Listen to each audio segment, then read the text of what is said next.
शब्द के अर्थ का जो डिक्शनरी होती है उसमें जब दहशतगर्द लिखा जाएगा, दहशत लिखा जाएगा, डर लिखा जाएगा, हिंसा लिखा जाएगा, तो दिल्ली पुलिस का नाम बार बार दर्ज किया जाएगा। हम याद रखेंगे कि आपने वो संसद जिसको हमारे वोट से चुने हुए प्रतिनिधि आबाद करते हैं, वो संसद जिससे ज्यादा पब्लिक मॉन्यूमेंट शायद इस देश में कोई ना हो, जब हम उस संसद के पास जाने की कोशिश करते हैं अपनी मांगों को लेकर के, आपने हमारे सर खोल के रख दिए। याद रखेंगे हम याद रखेंगे दिल्ली पुलिस के उन लोगों को जिन्होंने फीमेल प्रोटेस्टर्स के ऊपर उनके प्राइवेट पार्ट्स में बेटन्स घुसाने की कोशिश की। याद रखेंगे हम आपकी हिंसा को। हम याद रखेंगे कि आपको मालूम था कि साथी हमाद 23 दिन से भूख हड़ताल पे बैठे थे। आपको मालूम था कि उनकी किडनी में ब्लड क्लॉट्स जम गए थे, फिर भी आपने अपने डंडों का इस्तेमाल करके उनका बदन खोल दिया। याद रखेंगे हम याद रखेंगे कि 23 दिन के बाद, भूख हड़ताल के बाद, जब मैं, आमीन और मनीष इधर इस टेंट में जंतर मंतर पे बैठे हुए थे क्योंकि हमारी चलने की हालत नहीं थी, तो आपकी एक बटालियन जो दिल्ली के अलग अलग कोनों से लोगों को जंतर मंतर भेज रही थी, वो बटालियन आंसू गैस सीधे हमारी टेंट की तरफ फायर करती है, लाठियां लेकर के हमारे टेंट की तरफ चार्ज करती है। और वो जो दीवार आप टूटी हुई देख रहे हैं, ये दीवार को जितनी बार जंतर मंतर पे लोग देखेंगे, याद रखें वो कि ये दीवार, ये destruction of public property Delhi police की करतूत है।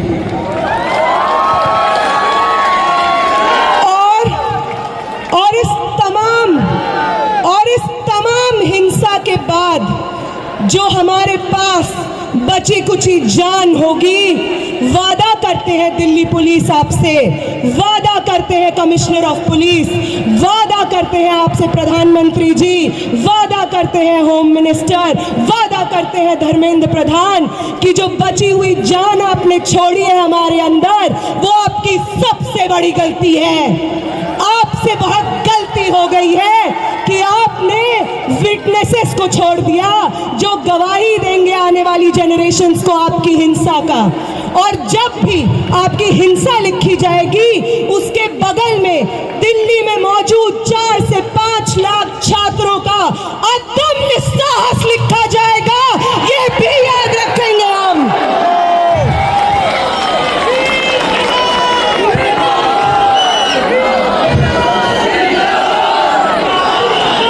याद रखेंगे हम कि पटना से कूच करके, लखनऊ से कूच करके, महाराष्ट्र से कूच करके, कर्नाटका से कूच करके, एक दूसरे को जानते नहीं थे जो लोग, उन्होंने आपकी हिंसा से एक दूसरे को बचाया है, अपने शरीर से अपने बगल वाले इंसान को बचाया है, सिर्फ इसलिए ताकि इस देश में लोकतंत्र जिंदा रहे, आगे आने वाली पीढ़ी के लिए शिक्षा जिंदा रहे।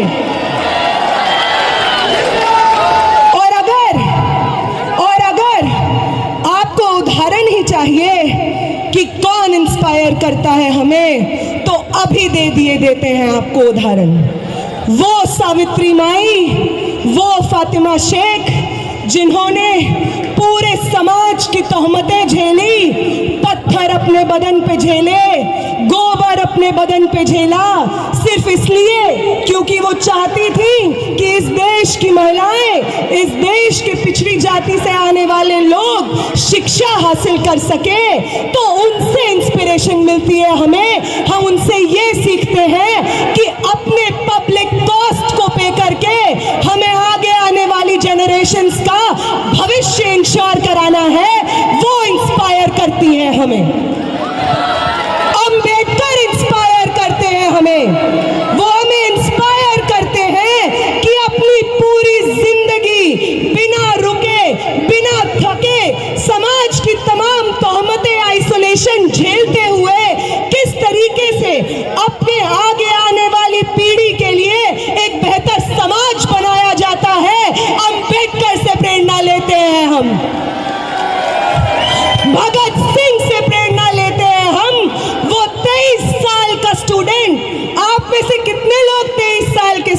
हैं, 21 साल के, 22 साल के भगत सिंह बनते हैं 23 साल की उम्र में।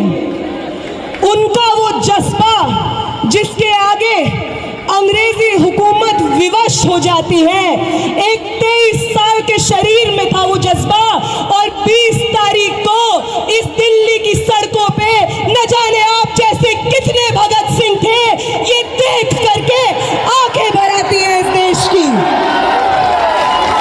वो इंस्पायर करते हैं हमें। ये सब लोग ना कभी पुलिस दमन से डरे, ना किसी की लाठी से डरे, ना स्टेट रिप्रेशन से डरे, बस अपनी पूरी जिंदगी, अपने शरीर का हर एक कतरा आगे आने वाली पीढ़ियों को न्यौछावर कर दिया। इनसे इंस्पिरेशन लेते हैं हम। तुम लेते हो गोडसे से, इसलिए तुमसे नहीं हो पाता बिना हिंसा किए।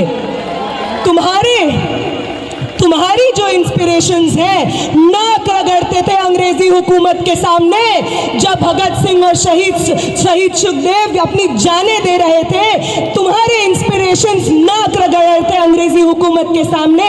आज भी तुम वही करते हो, इसलिए कल भी तुम्हारी हार हुई थी, आज भी तुम्हारी हार हुई थी, कल भी हम जीते थे, और आज भी इस देश को एक दूसरे का साथ देना वापस सिखाना है।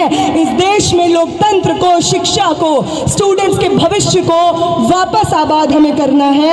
आप सबका बहुत बहुत शुक्रिया कि आप यहाँ पे मौजूद हैं, सुन रहे हैं और इतने पेशेंटली पर्सनल कॉस्ट पे यहाँ पे बैठे हुए हैं। तो सरफरोशी की तमन्ना अब हमारे दिल में, तो देखना है जोर कितना बाज हुए कातिल, तो वक्त आने दे बता देंगे तुझे आसमां। हम अभी से क्या बताएं क्या हमारे दिल में है। आप सबको क्रांतिकारी सलाम। आप सब लोग, हर वो व्यक्ति जो यहाँ पे प्रोटेस्ट में बैठा है, जिसमें सोनम वांगचुक सर खुद कहते हैं कि आपसे प्रेरणा मिलती है हमें। हमारी 23 दिन की भूख ऐसे ही नहीं थी, हमारी 23 दिन की भूख थी क्योंकि आप थे हमारे पीछे, जो बार बार हर रोज आकर उस टेंट पे मिलते थे और कहते थे कि शर्म आती है, भाजपा को वोट किया है हमने, आगे कभी गलती नहीं करेंगे। आप हमारे बच्चों के भविष्य के लिए लड़ रहे हैं।